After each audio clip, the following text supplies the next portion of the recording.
वेदांत भोपाड़ी का कौन सा सातवां प्रवचन।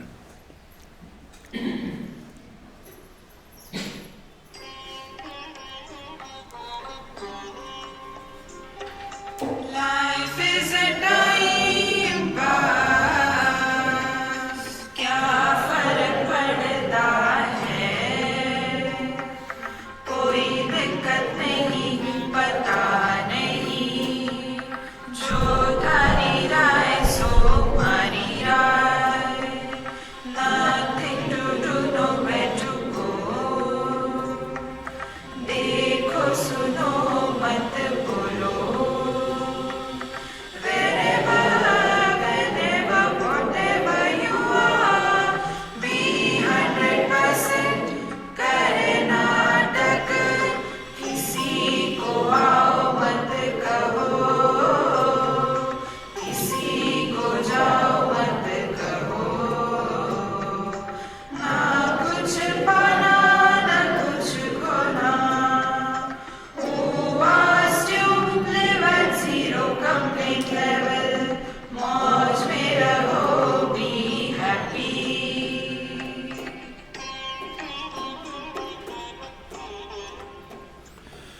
श्री कृष्णा श्री कृष्णा श्री कृष्णा श्री कृष्णा। गुरुर्ब्रह्मा गुरुर्विष्णु गुरुर्देवो महेश्वरः, गुरु साक्षात् परं ब्रह्म तस्मै श्री गुरवे नमः, तस्मै श्री गुरवे नमः।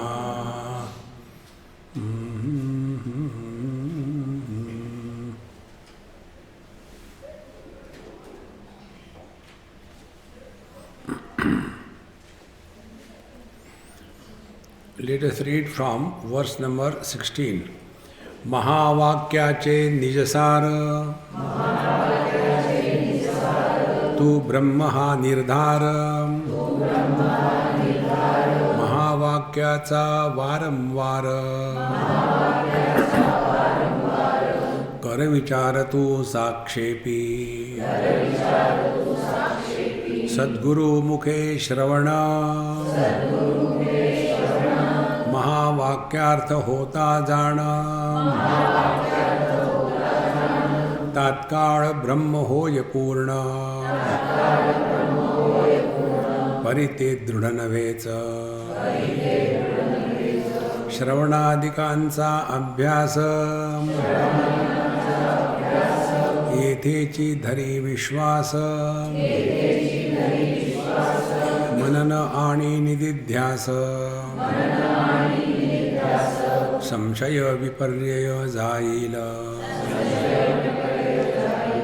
मी देह जैसा निश्चय, तैसा मी आत्मा येता प्रत्यय, कृतकृत्य मग होय, झाला कळस बोधाचा, मुळीचा तो पुरुषोत्तम, संकल्पे जीवत्वाचा भ्रम, संकल्पत्यागे ब्रह्म, होय अनायसा पाहि पाम, करिता सर्व व्यापार, न पडावा आपुला विसर, ऐसे आत्मतत्व दृढतर, होता सहजशी तू मुक्त। हमने श्रवण मनन निधि ध्यान किया। उसके बाद हमारा जो 3 प्रकार का समस्या का क्षेत्र था, मालूम नहीं, संदेह है और टिकते नहीं, विपर्य, ये तीनों का श्रवण मनन निधि ध्यान इसके द्वारा निराकरण हो गया। फिर मी देह जैसा निश्चय, इस समय हमको साक्षात भगवान भी आके कहे कि तुम देह नहीं हो, हम स्वीकार नहीं करेंगे। आपको क्या मालूम है, कमर में दर्द होता है तो समझ में आएगा। देखो इसको न समझने कारण ये है कि जो इसके वास्तविकता है वो हम नहीं समझ रहे। एक दो सिद्धांत पकड़ लो। जैसे दर्पण के सामने आने वाले वस्तु का प्रतिबिंब पड़ेगा ही, आप इसको रोक नहीं सकते। फिर क्या कर सकते हैं? चिंतन कर सकते हैं, क्या मैं बिंब हूं या प्रतिबिंब हूं? यही है, बाकी कुछ नहीं। माने दिखेगा लेकिन नहीं दिखेगा। माने प्रतिबिंब को देखते हुए भी मैं प्रतिबिंब हूं, और दर्पण यदि मलिन है तो प्रतिबिंब अस्पष्ट है। दर्पण यदि ठीक नहीं है तो प्रतिबिंब ठीक नहीं है। दर्पण यदि हिल रहा है तो प्रतिबिंब भी हिलता दिखेगा। लेकिन ये सब होते हुए मुझे कुछ नहीं हो रहा है, क्योंकि मैंने जान लिया मैं प्रतिबिंब नहीं हूं। माने प्रतिबिंब दिखना ये समस्या नहीं है। समस्या ये है, क्या हम प्रतिबिंब को सत्य के रूप में स्वीकार करते हैं जैसे पक्षी करता है, या जैसे मनुष्य प्रतिबिंब को देख करके कल्पना कभी नहीं आती कि मैं प्रतिबिंब हूं। इसी प्रकार से देह के साथ तादात्म्य होके ही रहेगा। देखो, इस चक्कर में मत पड़ना। अग्रे वन्नी पृष्ठे भानो रात्रो चुबुक समर्पित जानो, इससे कुछ नहीं होता। जाड़े के दिनों में हम गंगा जी में ठंडे पानी में गले तक डूब के खड़े रहते हैं, हाथ ऊपर करके गायत्री का जप करते हैं, ओम भूर्भुवः स्वः तत्सवितुर्वरेण्यं। क्या तपस्या चल रही है, ये चक्कर में मत पड़ना। इससे कोई मतलब नहीं। हमको एक स्मरण है, हम जिसके साथ वार्तालाप कर रहे हैं वो विवेक वैराग्य शमदम उपरति श्रद्धा तितिक्षा समाधान और मुमुक्षुत्व से युक्त है। जिसको अभी दुनिया में कुछ करना है, कोई कंप्लेन है कि मेरे बच्चे ऐसे हैं, मेरी पत्नी ऐसी है, मेरे पिता ऐसे है, उनके लिए नहीं है। आप जाकर के कहीं तबला बजाते हैं, वहाँ जाके सुनो गाने। स्पष्ट समझ लेना,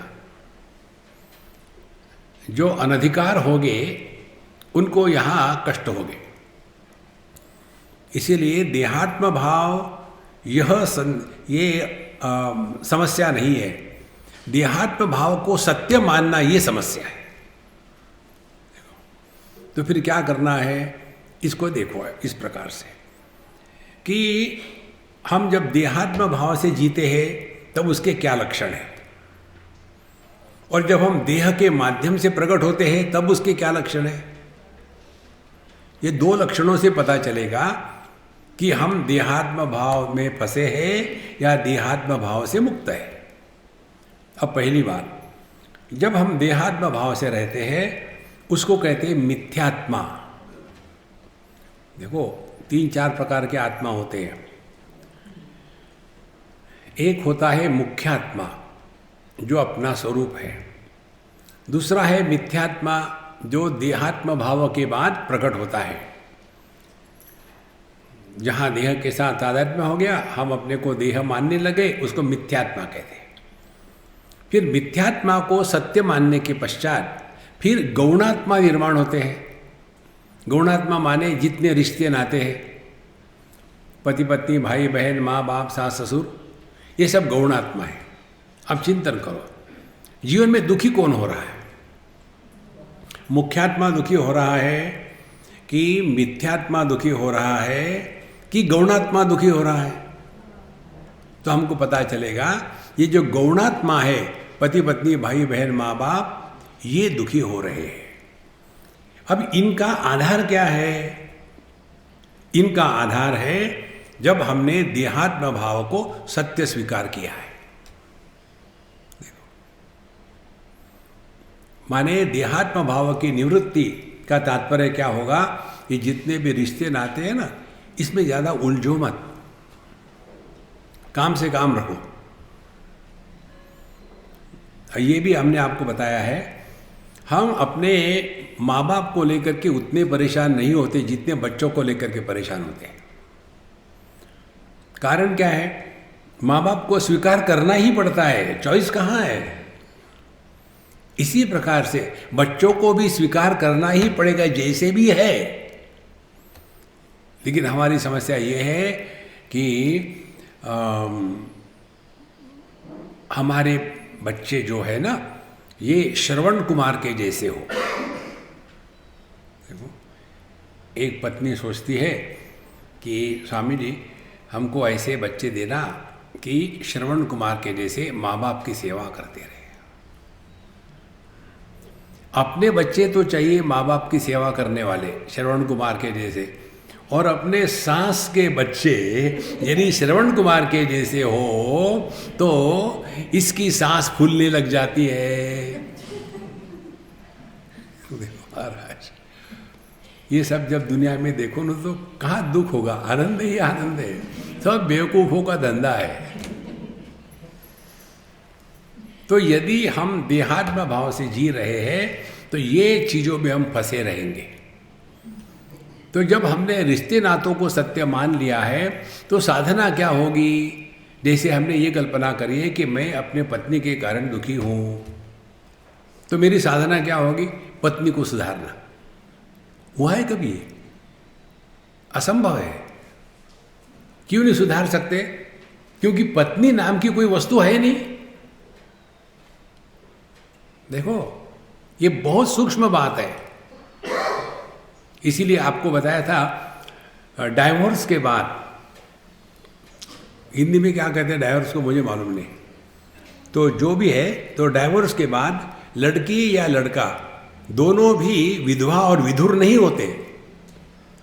जो कि त्यों है, क्योंकि कुछ मरा ही नहीं ना। मरा इसलिए नहीं कि जो है ही नहीं, कैसे मरेगा? तो जो नहीं है वो दुखी हो रहा है। अब इसको कैसा आप ठीक करोगे? इसीलिए देहात्म भाव से जीने वाले अपने रिश्ते नाते, धन दौलत, संग्रह और संबंध, इनके द्वारा प्रभावित होकर के दुखी रहते हैं। इसको कहते हैं देहात्म भाव से जीना। अब दूसरा, हम देहात्म भाव से नहीं जी रहे, हम देह के माध्यम से प्रकट हो रहे हैं लोगों के लिए। तो देहात्म भाव से जी रहे हैं। खाना पीना, बैठना उठना, गर्म ठंडा, चाय पानी सब चल रहा है, कोई विशेषता नहीं है। लेकिन अब देहात्म भाव से रहते हुए भी देहात्म भाव से प्रभावित नहीं हो रहे, क्योंकि देह के माध्यम से प्रकट हो रहे हैं। देखो, देह से माध्यम से प्रकट होना माने क्या? माने कर्नाटक। जैसे एक एक्टर नाटक में कोई ना कोई पार्ट करता है तो उसको मालूम है स्टेज पर आएगा, एक लड़की को मिलेगा और उसको कहेगा कि हे सुंदरी, मैं तुमसे बहुत ही प्रेम करता हूँ, तुम्हारे सिवा जीवन असंभव है, इसीलिए मैंने तुम्हारे लिए फूल लाया हूँ। वो कहे कि मेरे लिए फूल क्यों लाया? फूल के लिए फूल लाया हूँ, प्लीज ले लीजिए। और वो भी कहेगी कि मुझे भी तुम बहुत अच्छे लगते हो, लेकिन मैं तुम्हारे लिए कुछ नहीं लाई हूँ क्योंकि मैं स्वयं आ गई हूँ। दोनों के डायलॉग चल रहे हैं। दोनों को मालूम है कोई किसी से प्यार नहीं, कोई किसी से द्वेष नहीं, नाटक चल रहा है। ये बहुत बड़ी साधना है, कर्नाटक। देखो महाराज, जैसे अभी आप बैठे हो, सुन रहे हैं,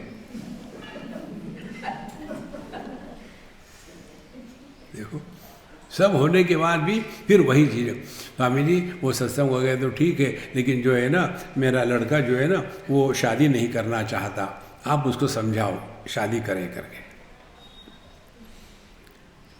हमने कहा यदि उसको समझाना है, हम कहेंगे शादी कभी मत करना। ऐसा क्यों? हमने कहा तुम्हारा लड़का तुमसे समझदार है, उसने देखा शादी करके तुमको क्या मिला है, क्यों शादी करेगा? वो समझदार है। देखो, तो जगत में देहात्म भाव अवश्यम भावी है, उसको आप रोक नहीं सकते। अब चॉइस इतना ही है, क्या हम देहात्म भाव को सत्य मान करके गौणात्मा को सत्य मानने लग जाते हैं, या देहात्म भाव को स्वीकार करके देह के माध्यम से प्रकट होते हैं और इसीलिए रिश्तों में रहेंगे लेकिन रिश्तों के द्वारा प्रभावित नहीं होंगे। ऐसा मत समझ लेना ज्ञान होने के बाद उधर से पत्नी आ रही है, कहते बहन जी तुसी कित्थों आए, नहीं। देखो व्यवहार वैसा का वैसा ही चलता रहेगा, कोई फर्क नहीं पड़ेगा। देखो संतो, इसीलिए जब ये दृढ़ हो जाता है तो कहते मी देह जैसा निश्चय तैसा मी आत्मा येता प्रत्यय। माने पत्नी के साथ है, पति का रोल प्ले कर रहे हैं, लेकिन ये भूले नहीं है कि मैं आदमी हूं। पति बनावटी है, जैसे एक्टर स्टेज पर बनावटी होते हैं, वास्तविक नहीं होते। इसी प्रकार से जितने भी रिश्ते नाते हैं सबके साथ रहो, लेकिन कहीं फंसो मत। शत्रौ मित्रे पुत्रे बंधौ मां कुरु यत्नम विग्रह संधौ। रिश्ते नातों में फंसो मत। देखो इसलिए तैसा में आत्मा एता प्रत्यय, तो जिस प्रकार से इस समय मैं देह हूं, इसमें हमको कोई संदेह नहीं है। इसी प्रकार से जब पति पत्नी भाई बहन माँ बाप इनको ये स्पष्ट हो जाता है कि ये मैं नहीं हूं, मैं आदमी या स्त्री हूं, तो पहले हमको स्त्री या पुरुष के रूप में जीना सीखना है। ध्यान से सुनना, कैसे सीखना है। स्वप्न पुरुष जब अच्छे बुरे सपने देखता है, उसको जान करके जागृत पुरुष की स्वप्न पुरुष के अनुभूतियों के प्रति क्या धारणा होती है, नहीं यार सपना था, भूल जाओ, नथिंग टू टेक सीरियस। इसी प्रकार से जागृत अवस्था में रहते समय हम संसारी बन करके रह रहे हैं, जिसको कहते गौणात्मा। अब भगवान की कृपा से एक व्यक्ति के अंतःकरण में यह जागृति हो जाती है श्रवण मनन निधिध्यासन से, कि असल में देखा जाए तो मैं जो हूँ क्या देह हो सकता हूँ। देखो तो फिर जैसा जैसा हम नाटक करते रहेंगे उतना जगत के विषय और व्यक्ति संग्रह और संबंध, इनसे हम धीरे धीरे मुक्त होने लगेंगे। और ये मुक्त होते होते हमारा मन स्वरूप में लग जाएगा। माने जिस समय हम जगत के प्रभाव से प्रभावित होना कम हो जाते हैं और अंतर्मुखी हो जाते हैं, तब एक साधक का जन्म हो गया। और जैसे स्वप्न पुरुष के सुख दुख से जागृत पुरुष प्रभावित नहीं होता, इसी प्रकार से ये रिश्तों नातों से साधक प्रभावित नहीं होता। समझदारी से पत्नी ऐसी है, पति ऐसे है, बच्चे ऐसे, ऐसा ही होता है। कौन कहाँ किसका है यहाँ महाराज, ये अपने हृदय में रखना है और जगत के साथ वैसा ही व्यवहार करना है जैसा। ये नहीं कि मुझे कहीं जाना पड़ा, जाने के बाद कोई मरा था तो मुझे वहाँ जा कर के ये थोड़ी कहना है रोनो मत यार तुम ही मरने वाले हो। नहीं, वहाँ जा कर के मुंह फुला के बैठो, नाटक करना है और क्या है। वहाँ जाके उपदेश ज्ञान की बातें कभी मत करना। मूर्खों के साथ मूर्ख बन करके रहो, सभी साधु संत यही करते हैं। देखो, it is a folly to be wise among the fools. मूर्खों में समझदार बन के रहो तो आपको मूर्ख कहेंगे। इसीलिए मी देह जैसा निश्चय तैसा मी आत्मा एता प्रत्यय। और जब पता चलेगा कि यह जो व्यक्तित्व निर्माण होता है संबंधों के परिस्थिति के कारण, वो सत्य नहीं है, इनका प्रकाशक मैं सत्य हूँ। इस प्रकार से ध्यान से सुनना, अनुभव के क्षेत्र और अनुभवकर्ता इन दोनों का प्रभाव हम पर नहीं होता तो वो अनुभव जिसमें अनुभवकर्ता का जन्म नहीं होता वो अपना स्वरूप है। देखो,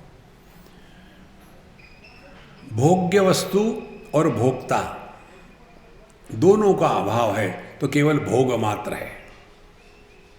देखो, उसी प्रकार से ध्यातृ ध्याने परित्यज्य ध्येयमेवावशिष्यते। ध्यातृ ध्यान करने वाला, ध्यान मेडिटेशन, परित्यज्य, इन दोनों का जब त्याग हो जाता है तो जो बचता है वो अपना स्वरूप है। इसी प्रकार से अनुभूति का क्षेत्र और अनुभव करने वाला, ये दोनों जब गायब हो जाते हैं तो जो अनुभव करने वाले से रहित होकर के अनुभव है, एक्सपीरियंसर लेस एक्सपीरियंस, वो अपना स्वरूप है। कहते हैं तैसा मी आत्मा येता प्रत्यय, ये स्पष्ट अनुभव होता है। ये आत्मा का अनुभव नहीं, आत्मा ही अनुभव है। तैसा मी आत्मा येता प्रत्यय, मग कृतकृत्य होय, फिर क्या होगा? कृतकृत्यता। अब इसको भी स्पष्ट समझ लो, भगवद गीता के 15वें अध्याय में विषय आता है। यस्माक्षरमती तोहम अक्षरादपि चोत्तमः अतोस्मि लोके वेदे च प्रथित पुरुषोत्तमः यो माम एवं असम्मूढ़ः जानाति पुरुषोत्तमं स सर्वविद् भजति मां सर्वभावेन भारत इति गुह्यतमं शास्त्रम इदमुक्तं मया नघ एतद्बुद्ध्वा बुद्धिमान् स्यात् कृतकृत्यश्च भारत। यही कृतकृत्यता यहाँ की है। एतद्बुद्ध्वा, केवल अपने आप को पहचानने में ही सब कुछ हो गया। और ये कौन सा शास्त्र है? भगवान के शब्द है, इति गुह्यतमम शास्त्र। गुह्य शास्त्र माने धर्मशास्त्र। ये करो, वो करो, सत्यम वद, धर्मम चर, मातृदेवो भव, पितृदेवो, सब करते रहो। ये गुह्य शास्त्र है। पूजा करो, घंटी बजाओ, जप करो, मंदिरों में जाओ, ये हो गया गुह्यतर शास्त्र। जैसे गुड, बेटर, बेस्ट, गुह्य, गुह्यतर और गुह्यतम सुपरलेटिव। तो गुह्यतम शास्त्र क्या है? अध्यात्म शास्त्र है। अध्यात्म शास्त्र क्या है? एतद् बुद्ध्वा, इसको अपने आत्म रूप से पहचान लो तो उसका लक्षण है कृतकृत्यश्च Bharata. You have attained fulfilment in your life. अब there are no loose ends left, ना कुछ पाना ना कुछ खोना।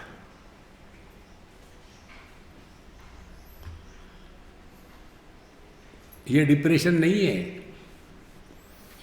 ऐसे नहीं अब जी के क्या करेंगे, क्या होंगे। अब जब से यार रियलाइज हो गया वो ना, बड़ा बोर हो रहा है। देखो, आनंदाचे डोही आनंद तरंग, तुकाराम महाराज कहते हैं। इसीलिए चुस्त रहो, स्वस्थ रहो, व्यस्त रहो, मस्त रहो। नहीं तो हमेशा चिंता, आजकल मेरे मेडिटेशन हो ही नहीं रहा, क्या हो गया? तुमने पाप किया होगा। लेकिन मैं तो कुछ पाप नहीं किया हूँ, इस जन्म में नहीं, पिछले जन्म में किया होगा। वो इस जन्म का इस जन्म में क्यों आया? बैंक में नहीं होता क्या ब्रॉड फॉरवर्ड? अब क्या करे? दुखी हो और क्या कर सकते हैं? ये सिद्धांत पकड़ लो।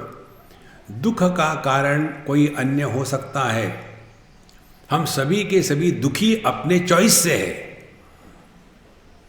कितना स्वातंत्र दिया है हमको। देखो, हमारे हिंदू धर्म की विशेषता यही है, यहां हाथ में डंडा लेकर के नहीं कहते किसी को।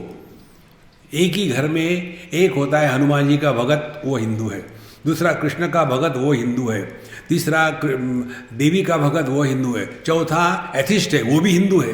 कहाँ चक्कर है? ये स्वातंत्र को पहचानो। ऐसे नहीं, ऐसा करोगे तो हिल जाओगे, तुम भी चले जाओ, मिलेंगे वहां। देखो संतो, इसी प्रकार से हमको ये स्वातंत्र्य दिया है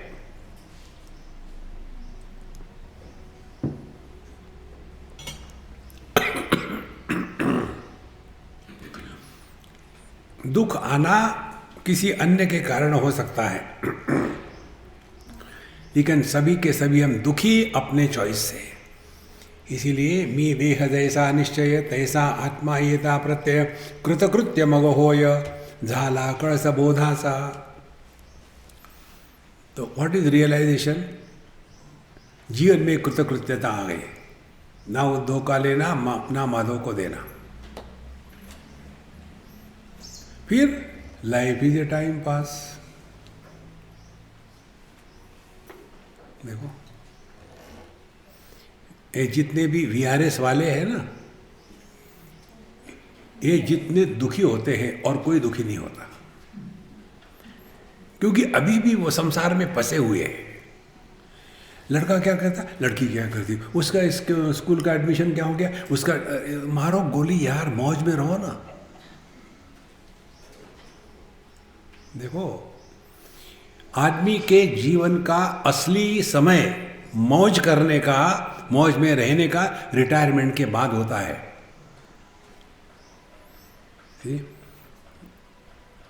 पूरे जिंदगी भर धक्के खाते गए, अब बच्चे हो गए, अब बच्चों के साथ धक्के खा रहे। दूर रहो, keep away and be close. हम क्लोज रह करके दूर रहते हैं, ये बहुत बड़ी बात है महाराज। हम जानते हैं कई कई जगह में, एक हमारे मित्र है,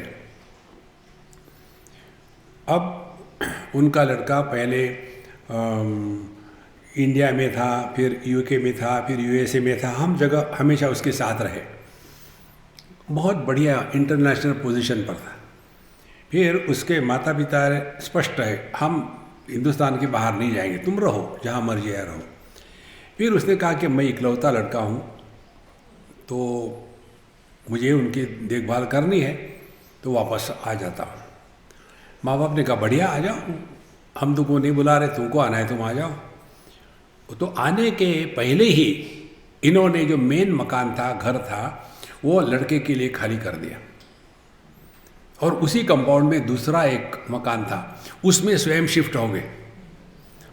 इनका रहना अलग, किचन अलग, साथ साथ है, लेकिन एक दूसरे के जीवन में दखल नहीं लेते। इतनी प्रसन्नता है उनके घर में। ये जो बुढ़ाऊ है अपने काम में लगे हुए, जितना बिजनेस है लड़के को दे दिया, तुम जो करना है करो, अब हमको तुमसे कुछ लेना देना नहीं है, तुम मौज में रहो, हम मौज में रहते।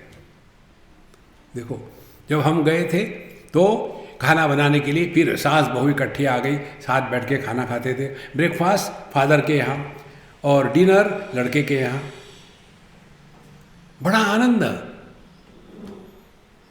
बच्चों में भी ज़्यादा उलझे नहीं है, नहीं तो ग्रैंड चिल्ड्रन में 24 घंटे बेटा बेटा, बिल्कुल नहीं है, तुम खेलना है खेलो, बढ़िया।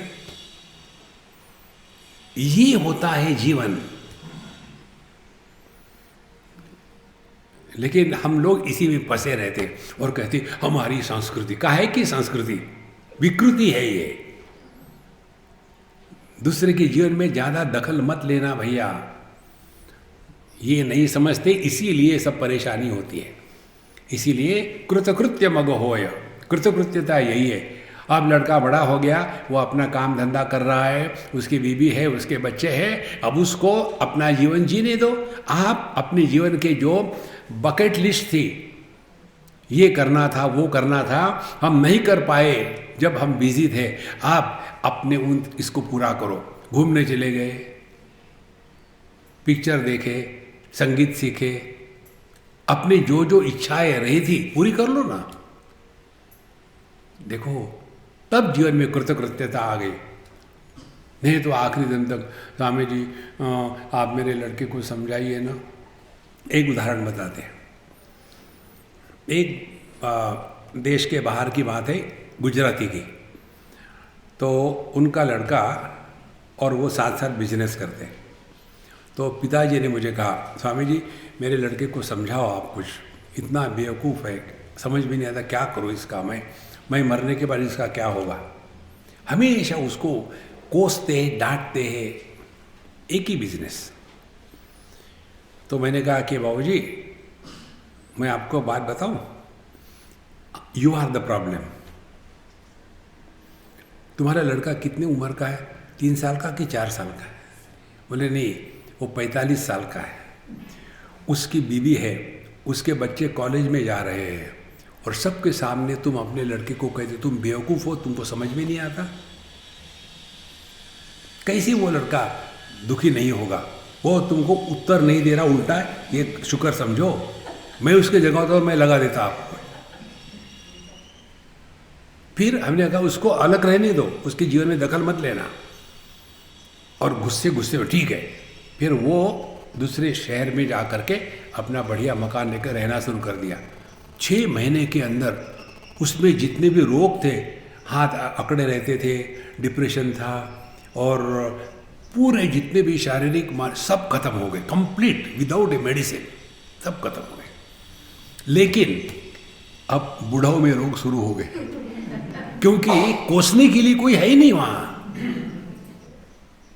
देखो, और फिर ये जाकर के उसके बगल में मकान लेके बाहर रहना शुरू कर दिया। देखो महाराज, मैं आपको कहानियां बता के नहीं बता रहा हूं, अनुभव की बात बता रहा हूं। इसीलिए जीवन की कृतकृत्यता क्या है? आपके मन में कोई समस्या का बीज भी नहीं है। आप मस्त हो, चुस्त हो, स्वस्थ हो, व्यस्त हो, ये जीवन है। नहीं तो हमेशा बच्चे ग्रैंड चिल्ड्रन से फंसे रहो ना। मरने के बाद क्या होता है? जिस घर के बच्चों के ग्रैंड चिल्ड्रन के साथ आप ज़्यादा चिपक के रहते हो और मर जाते हो, तो अगले जन्म में उसी घर में आप पैदा होकर के सबका झाड़ू लगाते हो। देखो, निकल जाओ इस चक्कर से। यम यम वापि स्मरन भावम त्यजत्यन्ते कलेवरम। जो अपने मन का आखिरी विचार होता है, मेरा लड़का बेवकूफ़ है, मेरे मरने के बाद मेरे लड़के का उसी घर में पोते के रूप में पैदा होंगे और फिर लड़के को परेशान करेंगे। निकल जाओ इन सब चीज़ों से, दूर रहो, चिपक के मत रहो। कृतकृत्य मग होय झाला कळस बोधाचा। यही जीवन में ज्ञान की पराकाष्ठा है।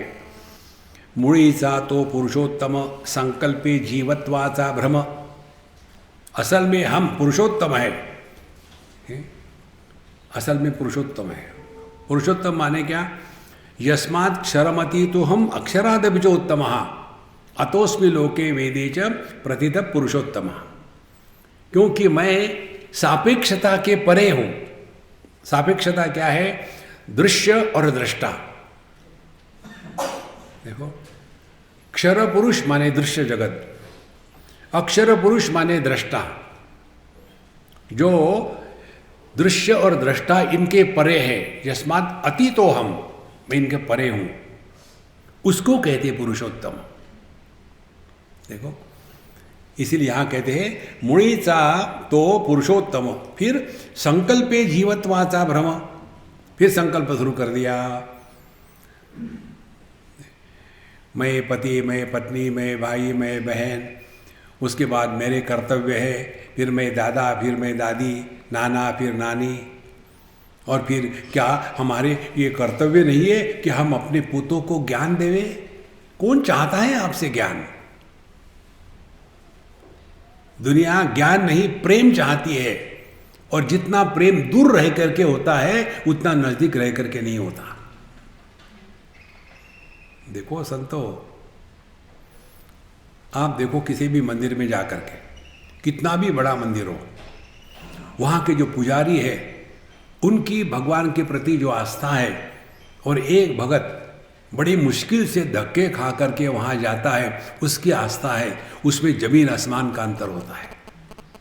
अति परिचयात अवज्ञा, फैमिलियरिटी ब्रीड्स कंटेम्प्ट। कितनी महत्व की बात है। इसीलिए मुणिता तो पुरुषोत्तम संकल्पे जीवत्वाचा भ्रम।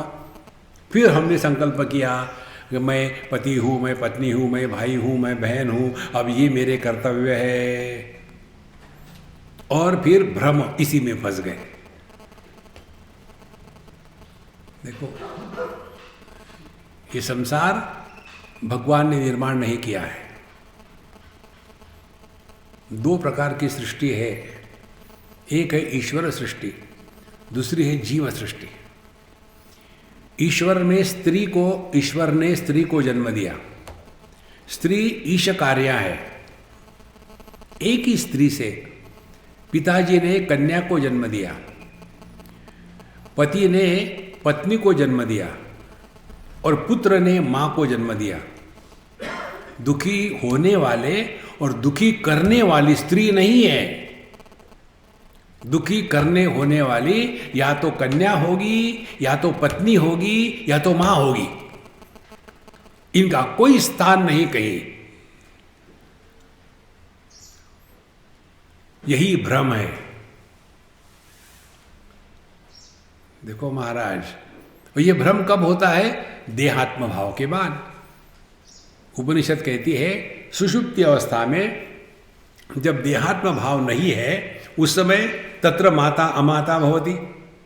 वहाँ माँ नहीं, बहन नहीं, पिता नहीं, पुत्र नहीं, सुखी नहीं, दुखी नहीं, स्वस्थ नहीं, रोगी नहीं, पढ़े लिखे नहीं, अनपढ़ नहीं, सब गायब हो गए ना।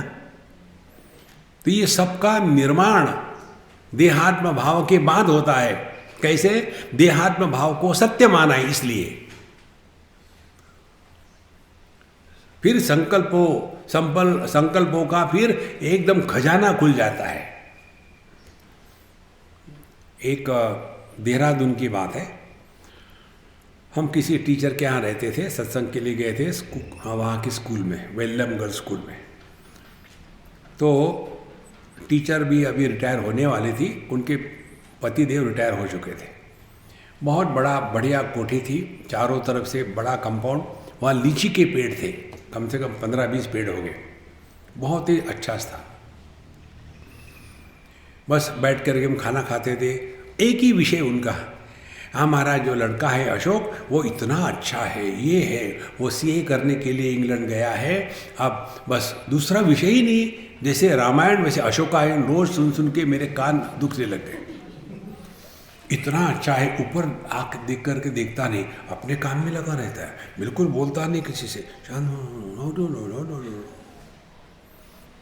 एक दिन ब्रेकफास्ट में आए नहीं वो, तो मैंने नौकर के कहा, बाबूजी कहाँ गए? बोले उन्होंने कहा आप ब्रेकफास्ट कर लो, वो नहीं आएंगे। ठीक है, अपने को तो खाना ही है, हमने खा लिया। लंच के लिए भी नहीं आए। मैंने क्या हो गया? बोले उन्होंने कहा लंच कर लो आप। बहुत बढ़िया है, मेरा लंच रोका नहीं, ये मुझे खुशी थी। तो हम नहीं खाएंगे, आप भी मत खाओ, ऐसे चक्कर में। मुझे किसी से कोई मतलब नहीं, मेरे खाने से मतलब है। तो खा ले। शाम को भी नहीं आए, तो मैंने पता नहीं गड़बड़ी तो नहीं हो गई, कोई दोनों जिंदा है कि कोई मर गया है। दूसरे दिन सुबह आए और दोनों की आंखें लाल लाल, फ्रस्ट्रेशन। तो मैं चुप रहा। किसी के बारे में कुछ भी जानने की कोई आवश्यकता नहीं, मैं चुप रहा। मैं अपना सामने ब्रेकफास्ट था, खा रहा हूँ। बोले स्वामी जी माफ़ करना, हम कल पूरे दिन भर आपके दर्शन नहीं कर सके। मैंने कोई बात नहीं, कोई खास नहीं हूँ मैं कि मेरे दर्शन करने, मैं तो ऑर्डिनरी आदमी हूँ। ठीक है। अब उनको लगा मैं पूछूंगा, लेकिन मुझे भी इंटरेस्ट नहीं है किसी। तुम बाहर में जाओ ना, मेरा खाना मिल गया बस, मुझे कुछ नहीं है। ये बहुत बड़ी साधना है महाराज।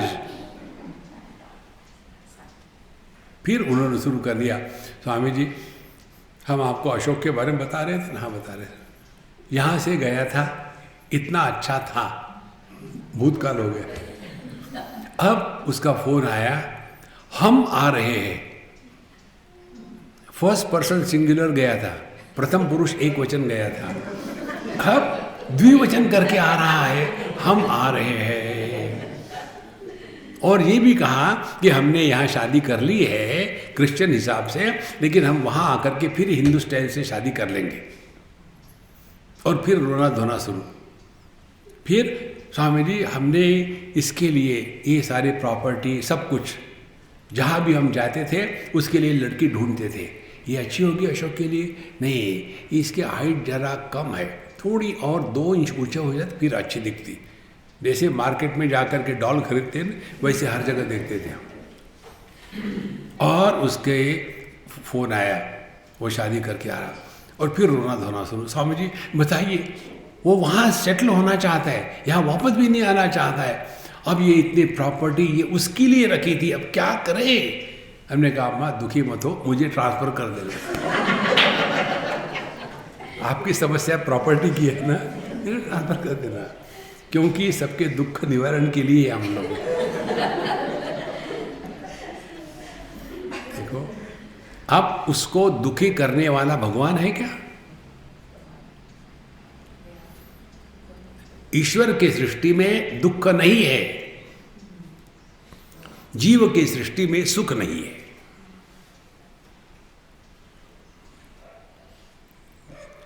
अब इससे और क्या जानना चाहिए जीवन में? इसीलिए जो दुखी होने वाले होते हैं ना, पति पत्नी भाई बहन माँ बाप, इनके प्रति हमारे मन में थोड़ी ही अनुकंपा या फीलिंग नहीं है। ये ऐसे ही है, रोते रहो यार, हमेशा वही चक्कर। बीबी ऐसे शादी जब करी तब मुझे पूछा था क्या?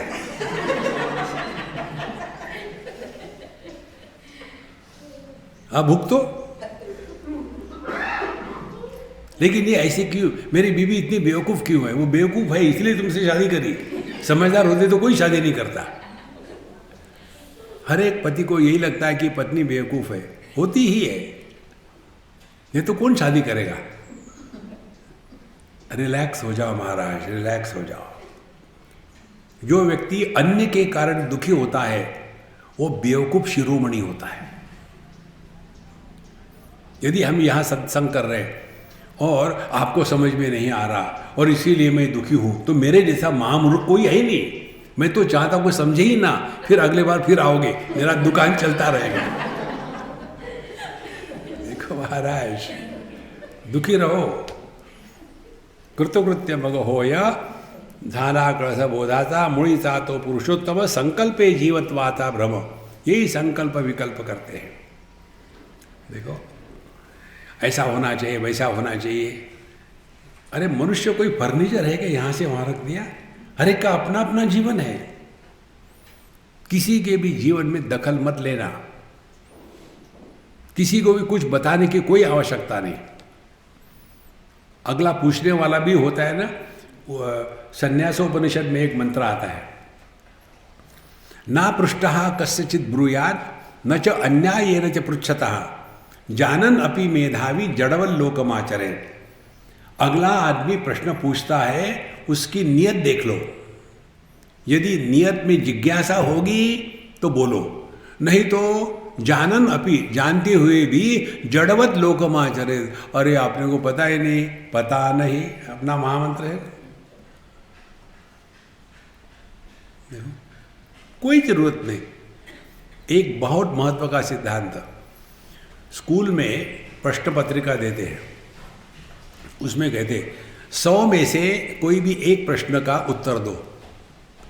सबके उत्तर देने की आवश्यकता नहीं पास होने के लिए। इसी प्रकार से दुनिया में आपको लोग कुछ भी पूछे, हर एक प्रश्न का उत्तर देने की आवश्यकता नहीं। तो फिर क्या करें? I don't know, over.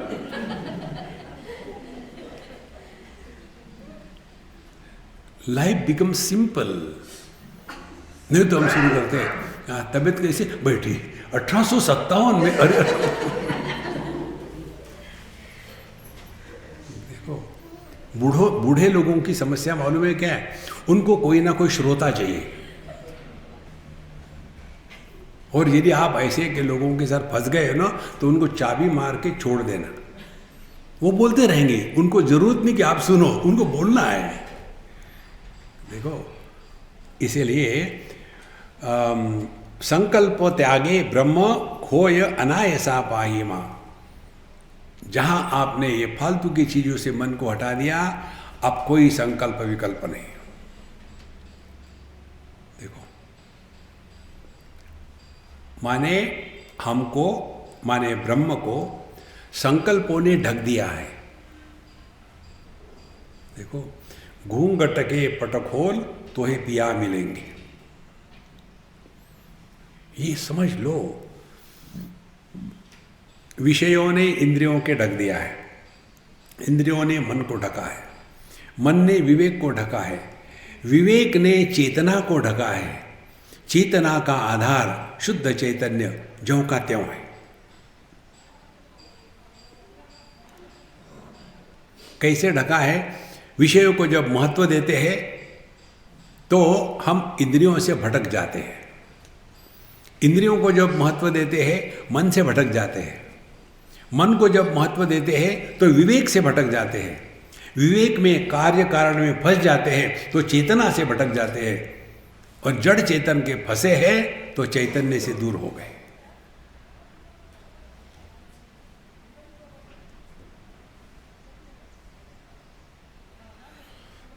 देखो संतो, बहुत सरल है अध्यात्म, कठिन नहीं है। इसीलिए आप देखेंगे वेदांत के सत्संग में पिछला जन्म, ये जन्म, पाप पुण्य, धर्म अधर्म, प्रारब्ध कर्म, संचित कर्म, आगामी कर्म, ये फालतू चीज़ें नहीं होती। ऐसी चीज़ें आपको चाहिए तो भागवत की कथा सुनो। जड़ भरत एक राजा था, उसने ऐसा किया, फिर उसने सब त्याग दिया और फिर चला गया जंगल में तपस्या करने के लिए। वहाँ एक बेबी डियर के चक्कर में फंसा, और फिर वो बेबी डियर जब जवान हो गई तो चली गई, तो इसको बड़ा दुख हुआ और वो उस बेबी डियर का चिंतन करते करते मर गया। अगले जन्म में वो डियर बन गया, चूँकि भगवान का नाम लिया था, उसको सब स्मरण था।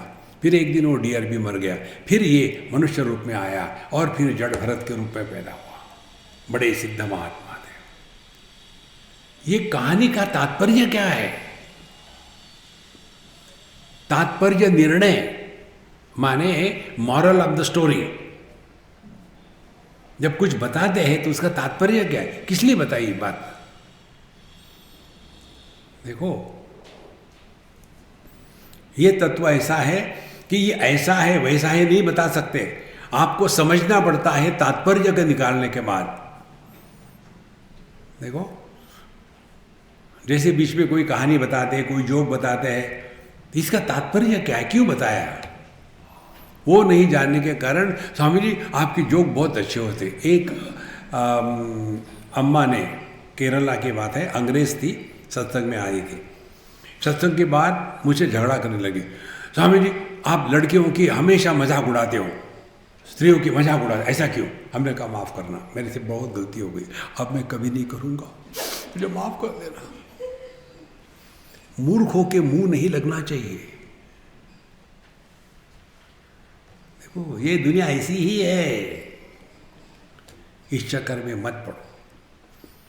इसीलिए संकल्प त्यागे ब्रह्म हो ये अनायसा। अनायसा माने एफर्टलेस, सहज। पतंजलि का सूत्र एक है, प्रयत्न शैथिल्य अनंत समापत्तिभ्याम। आपके जीवन में जितनी सहजता होगी ना, उतने आप अपने स्वरूप के पास है, और जितने प्रयत्न होंगे उतने आप अपने से दूर हैं। जैसे जो व्यक्ति ऊंचा सुनते हैं, उनको बहुत प्रयत्न करना पड़ता है सुनने के लिए, और प्रयत्न करने के कारण थक जाते हैं। थकने के बाद समय क्यों वेस्ट करना सत्संग में, तो सो जाते हैं। और ऐसे सत्संग में जो सोने वाले हैं, क्यों थक गए, तो फिर सत्संग होने के बाद पहले आकर के वो कहेंगे Swami ji you are awesome. क्यों? कि मुझे सुलाया था। कारण क्या है? प्रयत्न। साधु संत क्यों रिटायर नहीं होते? क्योंकि उनके प्रयत्न है नहीं। क्यों प्रयत्न नहीं? Time pass. ना उद्धव का लेना, ना माधव को देना।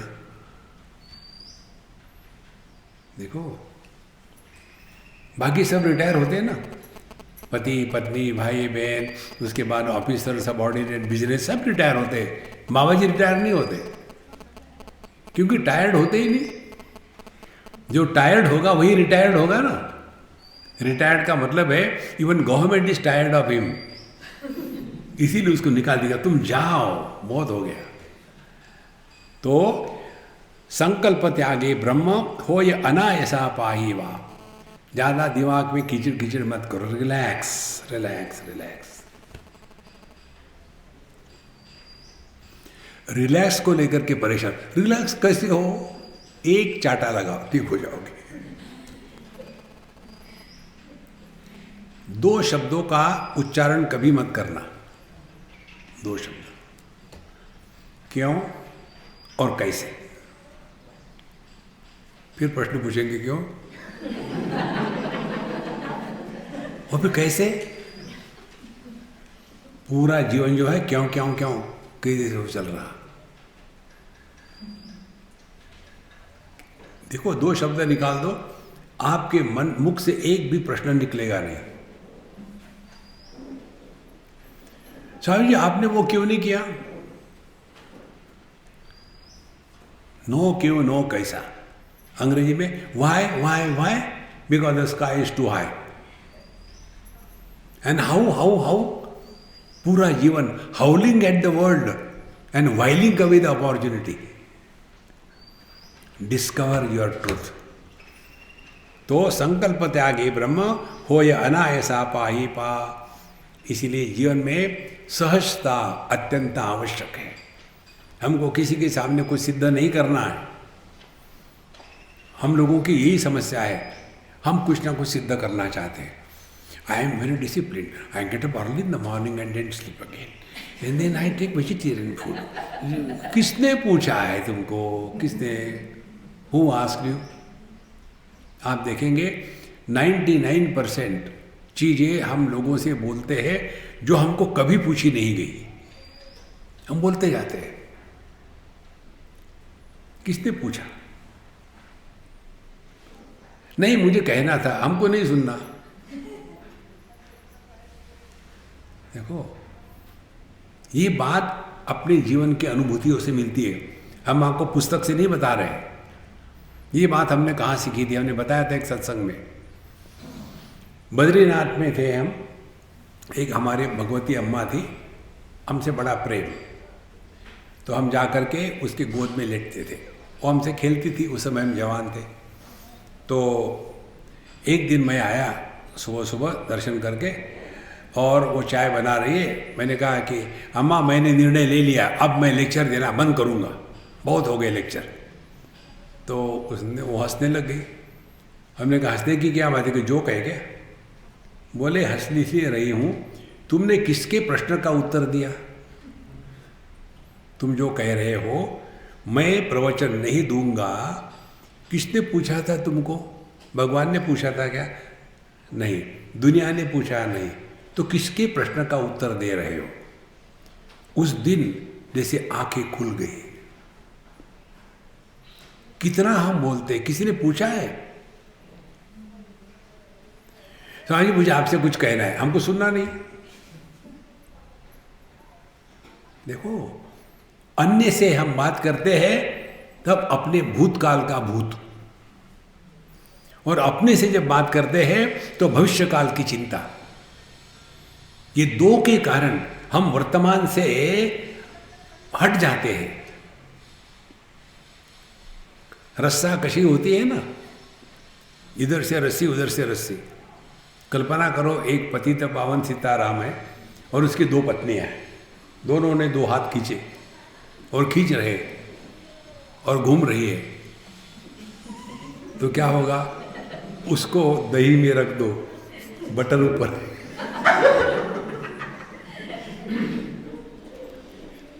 देखो, भूत भविष्य वर्तमान में रहो ना यार, क्या लेना देना है। Relax relax relax. इसलिए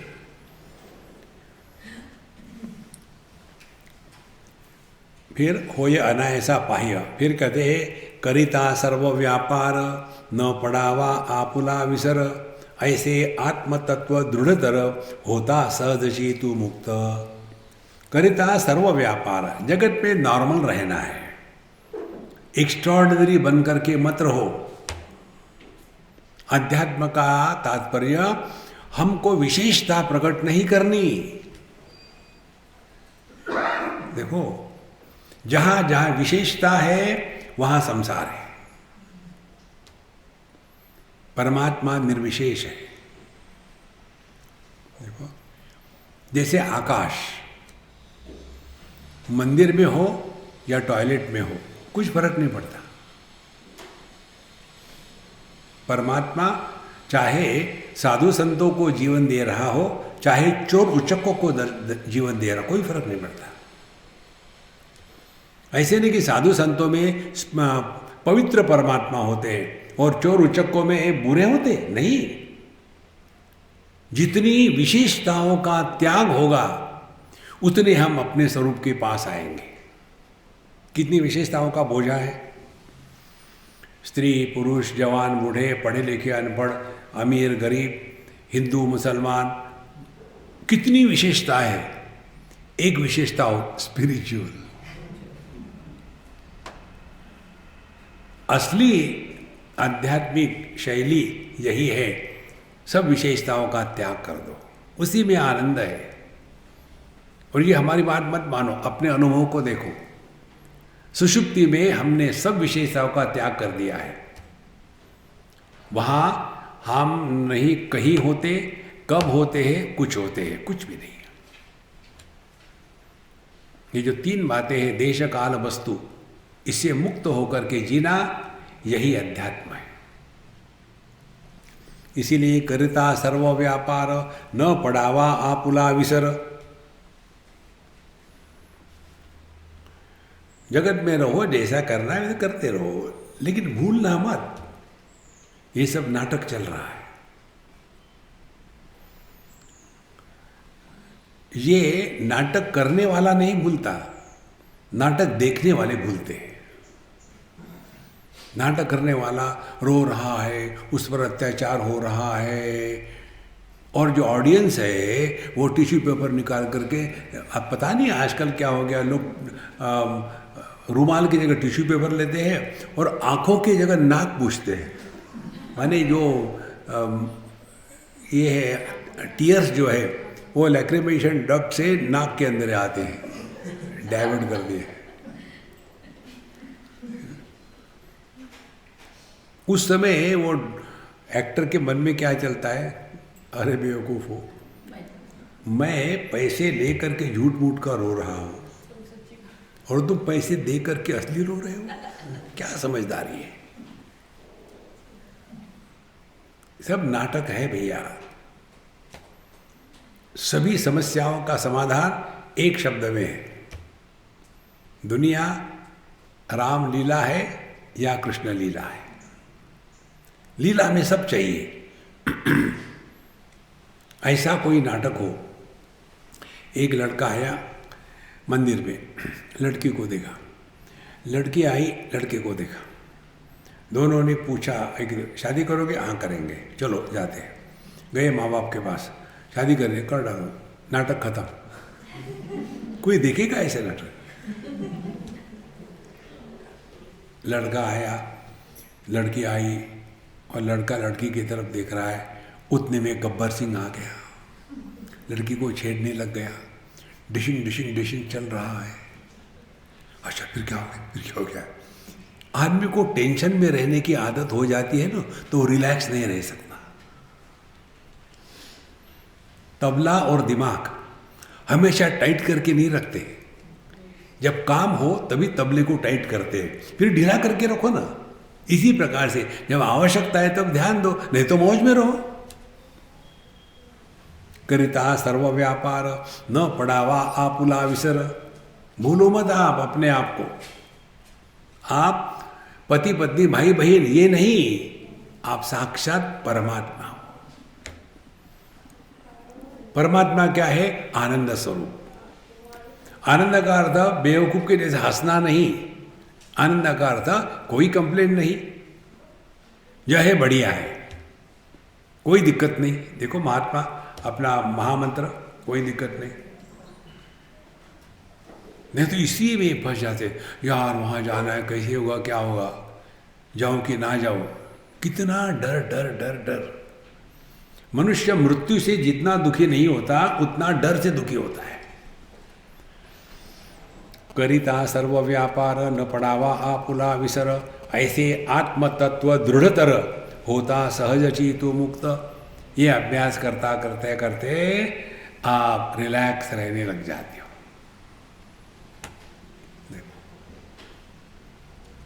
जैसे टैक्सी ड्राइवर अभ्यास करते करते इतने परफेक्ट हो जाते हैं कि वो फ़ोन पर बात भी करेंगे और तम्बाकू चूना भी रगड़ेंगे और थूक भी देंगे, सब कुछ होगा और गाड़ी बढ़िया चल रही है।